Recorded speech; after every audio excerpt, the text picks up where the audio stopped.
Donald Trump may very well have gotten the United States into another war.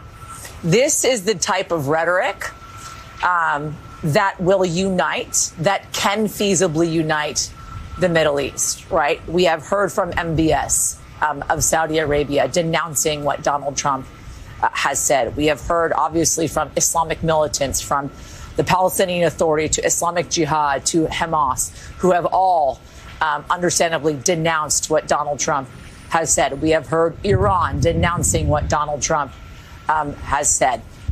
Even from Egypt and the foreign minister, not necessarily directly addressing, but instead saying we will continue to rebuild Gaza.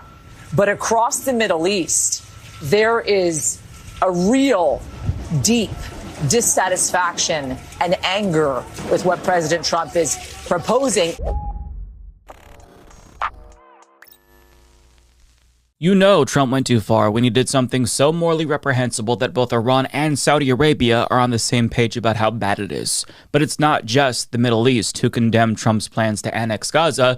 The rest of the world was also up in arms, including countries, by the way, that were complicit in the displacement of Gazans in the first place. Now, Jake Johnson of Common Dreams reports, quote, any forcible transfer in or deportation of people from occupied territory is strictly prohibited, Volker Turk, the UN High Commissioner for Human Rights, said in a statement. Jake Johnson goes on to explain how France's foreign ministry warned that this would be a serious violation of international law, and Germany's foreign minister echoed that same claim, saying that it would be illegal, and added it would also lead to new suffering and new hatred, she warned. There's more. The UK's prime minister broke with Trump on this issue, and as Al Jazeera reports, other European leaders also condemned Trump's move, including Spain and Ireland. Turkey has condemned this move. Leaders in Canada have condemned this move. Brazil, Japan, Australia, international human rights organizations, they've all forcefully condemned this move.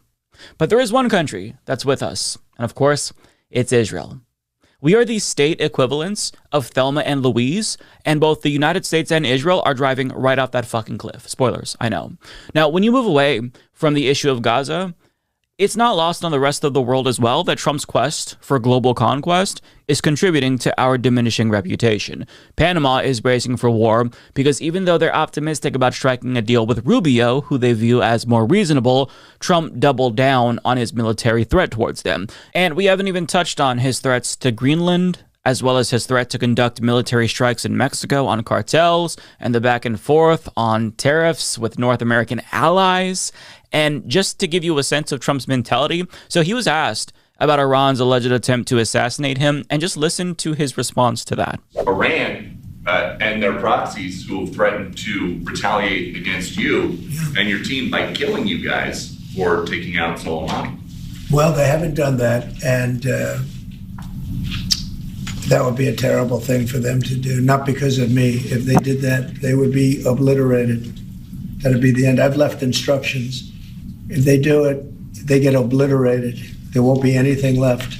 Now, to be fair, I don't expect Donald Trump, or the United States for that matter, to do nothing if Iran were to do something like this. Because, of course, we're allowed to assassinate their officials with impunity, but they're not allowed to retaliate. But he says that he's given the orders to obliterate them, his word, to the point where there'd be nothing left. So I guess that means that all 89 plus million Iranians would presumably be murdered, even though they'd have no control over the actions of the perpetrator in that hypothetical situation. Now, I think that most people, with the limited time that we all have in this world, would want to leave it in a better place for their children and grandchildren. Trump, however, wants to leave it worse off. He'd want genocide and a potential world war to follow his demise because he thinks that his life is more valuable than the lives of 89 million Iranians. This is a truly demented, psychopathic mentality, and while I don't expect anyone to be happy about the prospect of their own assassination, obviously, it's certainly a choice to vocalize that comment, right? Not to mention, he's not a young man. So when eventually he passes away at some point, are we going to have to worry about his cultists concocting some conspiracy theory about how Iran was responsible even if they weren't? Will that lead to Republicans using his death as a justification to invade them one day? I mean, these are questions that we wouldn't have to entertain if America didn't elect so many fucking psychopaths. But this unhinged behavior, is why the world is turning on us. We are becoming a pariah internationally, and rightfully so, because we pose the biggest threat to international peace and stability by far. We blatantly disregard international law and helped usher in a return to the days where might makes right. And to be fair, it's been this way for a really long time, not just Donald Trump, right? It's just that the facade has really slipped away now to the point where even Americans are beginning to see what the rest of the world has always seen, from Vietnam to Iraq to the Biden administration shielding Israel at the UN Security Council in defiance of international law. We have made it so that way international law means shit. It means nothing. The rules are dictated by the strongest, which is us, conveniently. So if we say something is good, it's good because we make the rules because we're the strongest. What are you going to do? Challenge us? We have all the weapons in the world. We're the biggest military, biggest economy. You can't do shit. That's why America can get away with all this. There's an effort right now to sanction the International Criminal Court by our politicians for daring to issue warrants for war criminals in Israel. That is how rogue we've become as a country. And the reality is that if we were not the largest economic and military superpower in the world, we would be cut off from the international community and we'd be sanctioned if Trump actually did follow through with his plan to annex Gaza. And to add insult to injury, we're not just the laughingstock of the world. Our politicians have their heads so far up their own asses that they actually think the evil things that our empire is doing makes them look good, to the point where they want to put their names on it. For example, after Trump announced his plan to take over Gaza, Republican Nancy Mace tweeted, "Let's turn Gaza into Mar-a-Lago," because I guess this is just one big fucking joke to them. And I should note that there's at least one Democrat who supports this idea, John Fetterman, who blames Palestinians for their inability to govern and not the country that's occupying them. Now, this goes without saying, but these people are sick, sadistic sociopaths, and their presence in our government is a sign of our moral decay and indicative of the fact that the American empire is on its deathbed. Healthy countries don't elect politicians that openly relish in other people's pain and suffering. And the fact that there are so many other unhinged barbarians like Nancy Mace and John Fetterman, it's so much more than an international embarrassment, right? It's not just that I'm embarrassed to be an American because of the way our politicians act. It's a plague upon the entire fucking human race. That's how despicable I find this. But we've fallen so far as a nation that politicians have the audacity to defend ethnic cleansing on national TV with no pushback, by the way. I think he's telling the Middle East that the last 50 years of doing things was not a correct way of doing things, and that he's going to change it up because all of those iterations have not worked. He's also telling the Middle East that he wants to be transparent with the Palestinian people. Gaza today is uninhabitable and will probably be uninhabitable for at least the next 10 to 15 years. That's how much work has to be done there. Are other countries in the region, Steve, because you have been, deep into the negotiations on all sides, are they willing to step up, help this population, and rebuild the area and demilitarize it? I think everybody wants to see peace in the region, Sean. And peace in the region means a better life for the Palestinians. A better life is not necessarily tied to the physical space that you're in today. A better life is about a better opportunity, better financial conditions, better aspirations for you and your family. Just so we're clear, you heard Trump's Middle East envoy explicitly make the case for ethnic cleansing on national television. And I'm assuming that most of the baboon-brained boomers who were tuning in didn't even think anything of it. But this shouldn't be a surprise to any of us, as disgusting as it is, since politicians and public figures have spent the last year or so defending a fucking Holocaust in Gaza. So I guess to them, they actually think that they're being humane by ejecting all Gazans from their homes. These people are such fucking monsters, and there just aren't words to articulate how gross they are. But let's look at another clip where a Fox News propagandist is going to actually describe Trump's conquests as bold ideas, and then a GOP congressman is going to spin said bold ideas in an attempt to sane-wash them. Trump's bold ideas are just happening with such a rapid pace. It's unbelievable. From Greenland to the Panama Canal to the Iron Dome that he wants in America to now the U.S. potentially taking over the Gaza Strip. I want to get your take on all of this. Do you really believe that the U.S. can achieve taking over the Gaza Strip, even as you've got other regional countries saying, well, we need a two-state solution? Well, first and foremost, the two-state solution has been something that they always talk about at the UN or any model UN class in any high school in America. But it is not functionally possible. Who is Israel supposed to actually negotiate? The Palestinian Authority? I don't think so, because their leadership is significantly older and there's no clear line of transition into who's going to take over next. So you can't cut a deal with them. I think that what President Trump is talking about is working with Israel and other allies and friends in that region in order to clean Gaza up under U.S. leadership. Yeah. Not direct U.S. decision-making, but U.S. leadership. Okay, first of all, that's not what he said. He said he's going to take over Gaza, which implies annexation. Second of all, if politicians wanted to clean Gaza up, they could start by not supplying Israel with the bombs that they're using to dirty Gaza, if that's the analogy that we're going with. We're about to send them another $1 billion of our tax dollars for bombs and bulldozers. So if you really want to clean up Gaza, why not start that process right now? See, Byron Donalds is full of shit. He is one of hundreds of politicians that has repeatedly voted to fund the destruction of Gaza. So for him to talk about it as if a storm or some inexplicable tragedy hit Gaza is pretty fucking patronizing. Gaza was deliberately destroyed.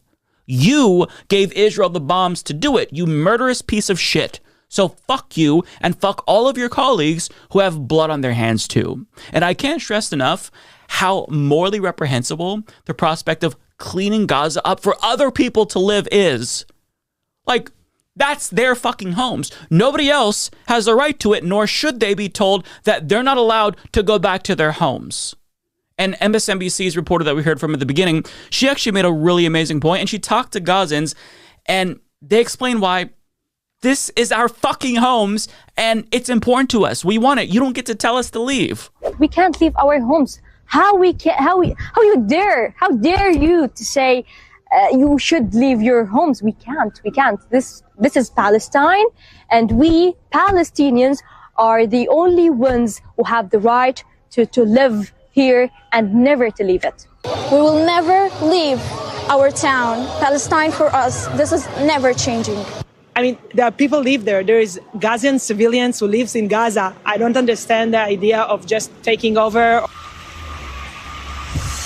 Richard is right, is that it feels as if Donald Trump is forgetting about history. One of the reasons why Hamas, Mika, came into power in 2006 is because Hamas essentially promised infrastructure, right? They promised schooling, they promised food, they promised aid. The person, the people, the organizations, the country that will win the hearts and the minds, for instance, of the Palestinians remaining on their land will be the people that are providing them with the infrastructure, the aid, the food, the water that they desperately need, and the infrastructure, for instance, to rebuild. I just want to say one final thing, right? As we were looking to Los Angeles and the wildfires that happened there in the Palisades, you saw major destruction, and people were incredibly upset over losing their personal belongings and their homes. But it was really about the community, right? The churches, the schools, the coffee shops in which so many of them convene. These Gazans have walked, marched, driven thousands of miles, right, back to their homes in North Gaza after this ceasefire to commune in rubble because this is their homeland. This is where they want to remain, not because of the structures in which they have lived in, Mika, but because of the community they have been surrounded by, the families and the people they know. And that, it seems, is something that is being lost by both the President of the United States along with Prime Minister Bibi Netanyahu, Mika. And that right there is what these politicians will never understand because they don't have the emotional capacity to love. Their hearts are cold and their souls are dead. So they have no way of empathizing with Palestinians in Gaza or any other human being for that matter. And they simply can't comprehend how someone's homeland isn't just about geography, but it's also about community. And identity and the collective struggle. And the reason why it's so hard for them to comprehend this is because they are sociopaths. And I'm not using that term as a pejorative. I think these people are literally sociopaths in the clinical sense of the word. And side note, I've got to say, I'm really pleased to see this segment on MSNBC, specifically Morning Joe, because back when Biden was president and students were protesting his complicity with genocide, Morning Joe went out of their way to smear those students. Tell us about this change. Yeah, so when we entered Hamilton Hall, this is not what students bring to school. Okay, this is what professionals bring to campuses and universities. Don't think so. As a matter of fact, that bike chain was sold by the university, you dumbass dipshits. But hey, I'm happy to see this sudden change of coverage. Welcome to the resistance again, Joe and Mika. But don't think that we've forgotten or will ever forget the role that you played in whitewashing this genocide and attacking people brave enough to speak out against it. Again, I'm happy to see you change your tone now that Donald Trump is president, but genocide should not be a partisan issue. And the fact that it is to you, presumably, speaks to your immorality. And I'm sorry, I feel like I'm going crazy. Like, I just have to stop for a moment and point out that, like, I shouldn't have to explain why genocide is bad. I should be talking about healthcare and high-speed rail. But instead, I feel like I'm forced to teach Ethics 101 to our caveman-ass politicians and pundits, although cavemen probably had a better sense of morality than the politicians and pundits that, you know, we have today. So yeah, it's just frustrating. But as hopeless as things are, I don't think that you should give up. And I hope that my frustration doesn't make you feel like, oh, it's too bleak and we should give up. In fact, people around the country are mobilizing and organizing peaceful protests. And the Secretary of State, Marco Rubio, is already softening Trump's stance, saying that it's not necessarily annexation we're talking about per se, rather it's an offer. Now, whether or not Trump comes out and contradicts him, that's something that we'll have to wait and see. But listen to what he had to say. Gaza has been severely damaged. If you look at the aerial imagery, you see what's happening. The billions of dollars that are going to be required for reconstruction are enormous. Some areas have been rendered unlivable now and for the foreseeable future. And so what President Trump announced yesterday is the offer, the willingness of the United States to become responsible for the reconstruction of that area. Well, we'll see what Trump has to say about that, because Trump has repeatedly doubled down on the insanity and contradicted Marco Rubio after he tried to minimize Trump's insane comments. But I love how they're finally admitting that Gaza has become uninhabitable. I mean, this is what we have been saying to you for more than a year. And as things continue to get worse, politicians like Marco Rubio refused to stop making them worse. He refused to stop sending Israel the bombs that they were using to drop on the heads of children in Gaza. And when he was confronted about his complicity with genocide from activists, look at his smug-ass fucking response. Are you filming it? I want you guys to get this. I want them to destroy every element of Hamas they can get their hands on. These people are vicious animals who did horrifying crimes, and I hope you guys post that. Hey, fuckface. What ended up happening was the IDF terrorists who you gave the bombs to ended up destroying every element of Gaza that they got their hands on, not Hamas. Hamas is still very much a thing. And if Israel is ever able to get rid of Hamas, then Hamas too will emerge shortly thereafter, because there's going to be a lot of angry, pissed off, radicalized people who are going to want revenge for the deaths of their family members. Now, on a more positive note, I guess, it's a little encouraging to see Democrats finally speak out against what's happening in Gaza after funding their destruction for more than a year now. You know, looking for the silver lining where I can find it. And I'm even pleased to see some Republicans speak out against Trump, even if their criticism is tepid at best. For example, Rand Paul tweeted, "I thought that we voted for America first." Yeah, well, I mean, what are you going to do about it, Rand? You're going to invoke the War Powers Act or hold him accountable in any way, shape, or form aside from a tweet? Don't think so. Additionally, Politico reports that GOP lawmakers like Tom Tillis are confused by his plan to take over Gaza. Okay, great. They're confused. I mean, why don't you take his dick out of your mouth for a second and just call it what it is? It's a war crime. I mean, all these lawmakers are like 95 years old and they're worrying about re-election, so they don't want to offend Donald Trump and his cult base. Have a fucking spine for once in your life. I mean, I say that as if they're opposed to what Trump is doing, but in actuality, most of them support it ideologically and politically. Now, I'm sorry I said that was a more positive note, but it's just so hard to be optimistic at all when the situation is so bleak and the best pushback that we get from Democrats are objections on procedural grounds and Republicans politely pointing out that this seems a little bit antithetical to his America First message. I mean, he doesn't care about decorum or procedure or the Constitution. He doesn't care if saying one thing and doing another makes him look like a hypocrite. He doesn't care. He's using his power. And the people who have power that Americans also gave power to need to wake up and use their power to stop him. Because guess what? He's not a king. He can't do whatever the fuck he wants. Is it really that unreasonable to expect politicians to use the power that we gave them? I mean, it seems like the only people capable of actually wielding power and getting things done are the most evil ones, with no remorse for the pain and suffering that they're causing. I mean, why can't the less bad politicians be as effective or even half as effective as the most evil ones? It's so frustrating. But that right there is the state of American politics. We are an international laughingstock, and we absolutely deserve to be.